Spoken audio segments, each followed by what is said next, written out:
અમદાવાદ જ નહીં પણ ગુજરાતના લગભગ તમામ શહેર અને તાલુકાની સૌથી મોટી સમસ્યા બની છે રખડતા ઢોરો. આ રખડતા ઢોરો વખતો વખત જોખમી અને જીવલેણ સાબિત થયા છે. સરકાર માટે આ મુદ્દો જટિલ અને પોલિટિકલી પણ ગાળાના ફાંસ જેવો છે. ત્યારે અમદાવાદ મહાનગરમાં રખડતા ઢોરોને ટ્રેક કરી પકડવા એઆઈ ટેકનોલોજીનો સહારો લઈ રહી છે. સીસીટીવી આધારિત ડીપ લર્નિંગ મોડલથી રખડતા ઢોરોને ટ્રેક કરવામાં આવશે.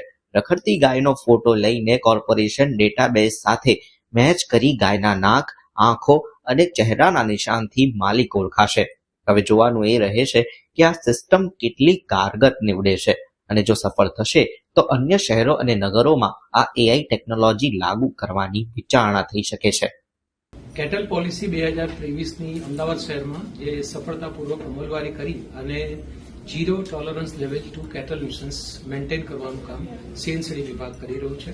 અને આ કામગીરીમાં અગાઉ પણ આપણે સ્માર્ટ સિટી કંટ્રોલ રૂમ અને 130 વિવિધ જંકશન્સ પર લાગેલા સીસીટીવી કેમેરાઝનો ઉપયોગ આ કેટલ ન્યુસન્સ ઘટાડવા માટે કરતા હતા.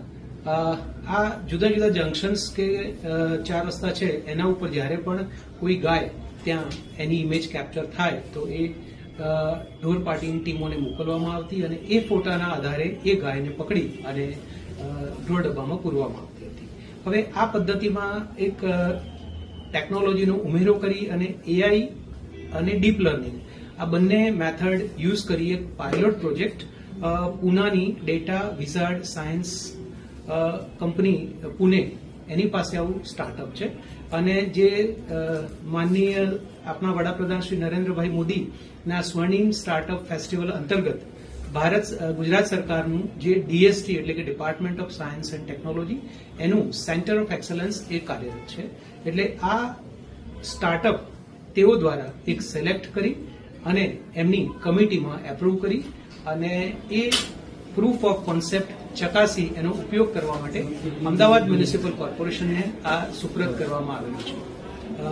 આ એઆઈ બેઝ ટેકનોલોજી અને ડીપ લર્નિંગ મેથડથી આનો ઉપયોગ કરી એ એવી રીતે કામ કરશે કે દરેક જેમ વ્યક્તિમાં એના આધાર કાર્ડ, ફિંગરપ્રિન્ટ્સ એ એની ઓળખનો પુરાવો છે અને ફિંગરપ્રિન્ટ્સના આધારે વ્યક્તિની સંપૂર્ણપણે જેનેટિકલ ઓળખ થઈ શકતી હોય છે. તેમ ગાયમાં પણ એનું મોઢું એટલે કે મોં એક યુનિક આઈડી હોય છે અને એનો આઈડી ક્યાંય રિપીટ થતો નથી.